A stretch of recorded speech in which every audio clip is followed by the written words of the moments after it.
A sane society is one in which qualities like greed, exploitativeness, possessiveness, narcissism have no chance to be used for greater material gain or for the enhancement of one's personal prestige.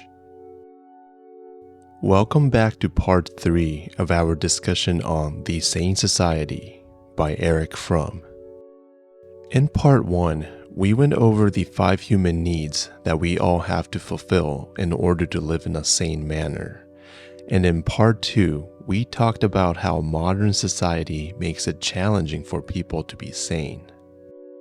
In this video, we will look at Erich Fromm's suggestions on the types of changes that need to take place in order for society to foster sanity.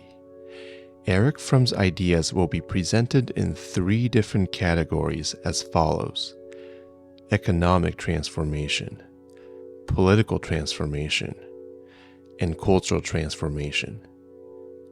With those thoughts in mind, let us jump right in. Economic transformation. The question is whether conditions similar to those created by the communitarians can be created for the whole of our society.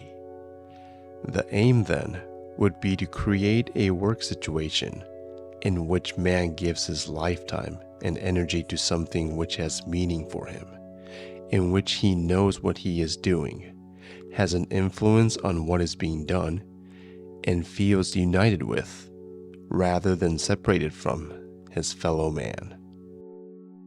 In regards to economic changes, Erich Fromm brings up 3 main topics. First, he talks about how work conditions need to change for the average employee. He believes that the average employee should be more informed about how their company is performing overall, as well as the type of impact the company is making. Fromm also believed that all the employees should be more involved in certain decision-making processes at the workplace in order to feel less alienated and more connected to their work and colleagues. The first condition for an active participation of the worker is that he is well informed not only about his own work, but about the performance of the whole enterprise. Such knowledge is, for one thing, technical knowledge of the work process. The principal point here is not ownership of the means of production, but participation in management and decision-making. The second big economic change that Erich Fromm suggests is to reduce the constant yet unnecessary need for new products.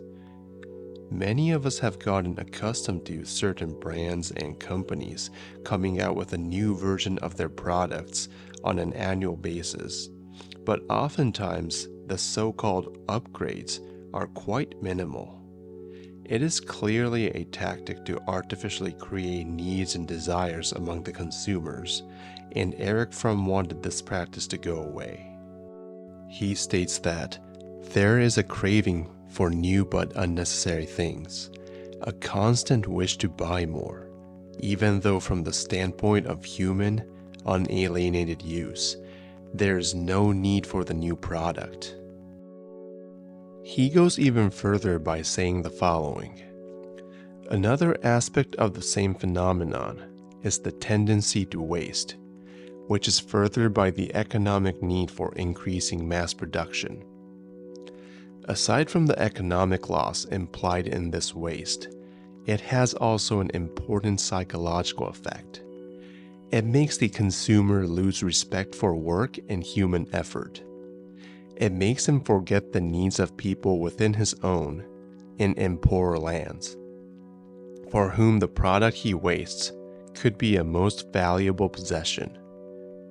In short, our habits of waste show a childish disregard for the realities of human life, for the economic struggle for existence which nobody can evade.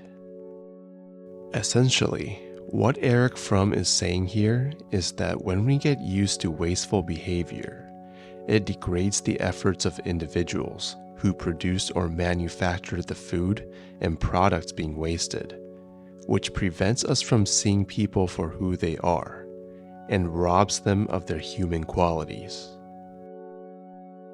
The third economic idea he mentions is the reduction of income inequality. As he states in the following quote, he does not believe in a complete equality of income, but a sharp reduction of it. As far as the economic situation of the individual citizen is concerned, the idea of equality of income has never been a socialist demand and is for many reasons neither practical nor even desirable. What is necessary is an income which will be the basis for a dignified human existence. So what matters the most for Fromm is not so much about everyone becoming wealthy or preventing certain people from getting extremely wealthy, but to ensure that even the low-income population has enough money and access to services so that they can lead a respectable, worthy life. Based on this sentiment, Erich Fromm strongly pushes for what he calls a universal subsistence guarantee. This is essentially the same idea as universal basic income, a term that is perhaps more familiar to us today than universal subsistence guarantee. Universal basic income has been a widely debated topic in the last decade or so among the Western nations. Many are in favor of the idea, but there are also many against it, and one of the most common arguments against it is that universal basic income will discourage individuals from joining the workforce entirely, making them a liability to society. In response to this argument, Erich Fromm states, the main objection to such a scheme would be that if each person were entitled to receive minimum support, people would not work. This assumption rests upon the fallacy of the inherent laziness in human nature. Actually, aside from the neurotically lazy people, there would be very few who would not want to earn more than the minimum and who would prefer to do nothing rather than to work. Political transformation. If democracy means that the individual expresses his conviction and asserts his will, the premise is that he has a conviction and that he has a will. The facts, however, are that the modern, alienated individual has opinions and prejudices, but no convictions, has likes and dislikes, but no will. His opinions and prejudices, likes and dislikes, are manipulated in the same way as his taste is, by powerful propaganda machines, which might not be effective were he not already conditioned to such influences by advertising and by his whole alienated way of life. This quote right here expresses Erich Fromm's main concern regarding how policy making occurs in modern governments and society. Many individuals today form opinions based on what is marketed to them in their immediate surroundings, but oftentimes they do not question ideas or think for themselves, resulting in lack of convictions, as Fromm points out. So how can we combat this situation? Erich Fromm first points out that the notion of majority rule has to be questioned and understood properly by the masses. Originally, majority rule was an alternative to minority rule, the rule by the king or feudal lords. It did not mean that the majority was right. It meant that it is better for the majority to be wrong than for a minority to impose its will on the majority. But in our age of conformity, the democratic method has more and more assumed the meaning that a majority decision is necessarily right and morally superior to that of the minority, and hence has the moral right to impose its will on the minority. Just as a nationally advertised product claims, 10 million Americans can't be wrong, so the majority decision is taken as an argument for its rightness. This is obviously an error. In fact, historically speaking, all right ideas in politics, as well as in philosophy, religion, or science, were originally the ideas of minorities. If one had decided the value of an idea on the basis of numbers, we would still be dwelling in caves. Erich Fromm brings up a very interesting point here, where majority rule went from meaning the opinion of the majority to morally correct thought or opinion. Majority rule initially found its place in society as an alternative to minority rule, as Fromm explained, to prevent poorly informed decision-making or pernicious intentions of a powerful minority from manifesting.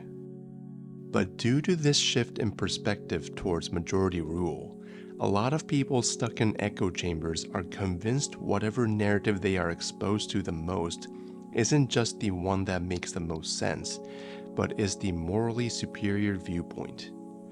We see this type of attitude all the time on social media. This mentality can easily lead to both suppression of certain opinions and poor policy making. Decisions should be made based on sufficient facts and data, not on popularity of the ideas. Based on this sentiment, Erich Fromm strongly advocates for monthly town meetings to happen, in groups no larger than 500, to make sound decisions. They will have representatives, but decisions must be made through these small-scale meetings. Here are the criteria for town meetings that Erich Fromm lays out. In the first place, it must be recognized that true decisions cannot be made in an atmosphere of mass voting, but only in the relatively small groups corresponding perhaps to the old town meeting, and comprising not more than, let us say, 500 people. Secondly, the individual citizen must be in the possession of vital facts which enables him to make a reasonable decision. Thirdly, whatever he, as a member of such a small and face-to-face group decides, must have a direct influence on the decision-making exercised by a centrally elected parliamentary executive. If this were not so, the citizen would remain as politically stupid as he is today. These groups would meet regularly, let us say once a month, and choose their officials and committees, which would have to change every year. Their program would be the discussion of the main political issues, both of local and of national concern.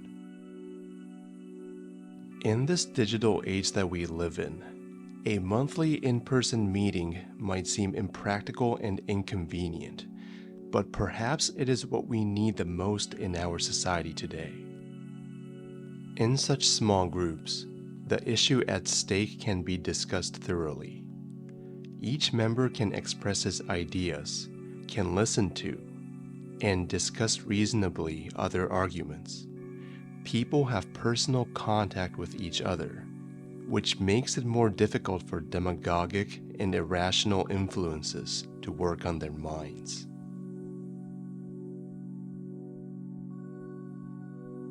Cultural transformation. Since the human race made the decisive turn away from rudeness in nature and animal existence, to find a new home in conscience and brotherly solidarity, since it conceived first the idea of the unity of the human race and its destiny to become fully born, the ideas and ideals have been the same. In every center of culture, and largely without any mutual influence, the same insights were discovered, the same ideals were preached. We, today, who have easy access to all these ideas, who are still the immediate heirs to the great humanistic teachings, we are not in need of new knowledge of how to live sanely, but in bitter need of taking seriously what we believe, what we preach and teach. The revolution of our hearts does not require new wisdom, but new seriousness and dedication. In this section, Erich Fromm brings up two key ideas, the first one being education for adults. Why should society feel responsible only for the education of children and not for the education of all adults of every age? Erich Fromm believed that certain subjects should be studied at a young age, such as reading, writing, arithmetic, and foreign languages. But he thought there are various subjects that are much more ideal to explore in adulthood, such as history, philosophy, religion, literature, and psychology. Having the proper opportunity to study these subjects in adulthood can have a vastly positive impact on an individual's life, and thus Erich Fromm truly believed that such opportunities have to be available for everyone.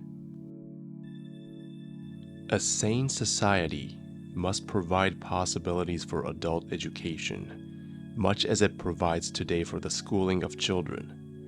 This principle finds expression today in the increasing number of adult education courses, but all these private arrangements encompass only a small segment of the population, and the principle needs to be applied to the population as a whole. The second key idea he mentions is placing more importance on rituals, which he prefers to call collective art.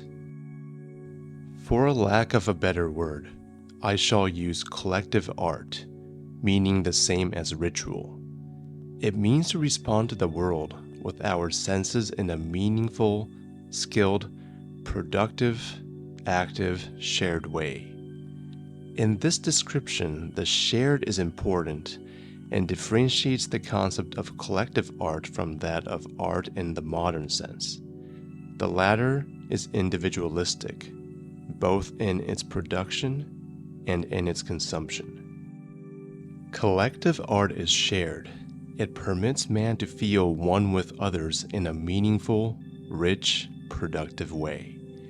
It is not an individual, leisure time occupation added to life. It is an integral part of life. It corresponds to a basic human need, and if this need is not fulfilled, man remains as insecure and anxious as if the need for a meaningful thought picture of the world were unrealized. In the largely secular world we live in today, a lot of traditions and rituals are starting to go out of fashion or have completely disappeared. But at the same time, we have started to see new forms of rituals or collective art emerge in an attempt to unite individuals and invigorate society. Perhaps one day, every community will have a form of ritual and traditions that provide them with the purpose and connection that they need. What are we to do? Can we invent rituals? Can one artificially create collective art? Of course not. But once one recognizes the need for them, once one begins to cultivate them, seeds will grow, and gifted people will come forth who will add new forms to old ones, and new talents will appear which would have gone unnoticed without such new orientation. So those were the changes that Erich Fromm wanted to see in order to bring sanity into society. But a lot of these suggestions are done on a large scale, and it can be daunting for us individuals, as we can only do so much on our own. So what can we possibly do starting today? We can never be certain of the outcome of our best efforts. The result always depends on many factors which transcend our capacity of control. Just as a sensitive and alive person cannot avoid being sad, he cannot avoid feeling insecure. The psychic task which a person can and must set for himself is not to feel secure, but to be able to tolerate insecurity without panic and undue fear. This beautiful quote offers an insight into what we can do as individuals. While we may all have our own visions of a utopia where we can always feel secure, we need to accept that we do not live in a utopia and instead live a life of resilience and flexibility. We can tell ourselves that from time to time, we feel anxious and insecure, but there is no need to be overwhelmed with fear every time that happens. That mindset is something we can practice every day on our own to be able to live a sane life. Allow me to wrap up the video with one last quote. Life, in its mental and spiritual aspects, is by necessity insecure and uncertain. There is certainty only about the fact that we are born and that we shall die. There is complete security only in an equally complete submission to powers which are supposed to be strong and enduring, and which relieve man from the necessity of making decisions, taking risks, and having responsibilities. Free man is by necessity insecure. Thinking man, by necessity, uncertain.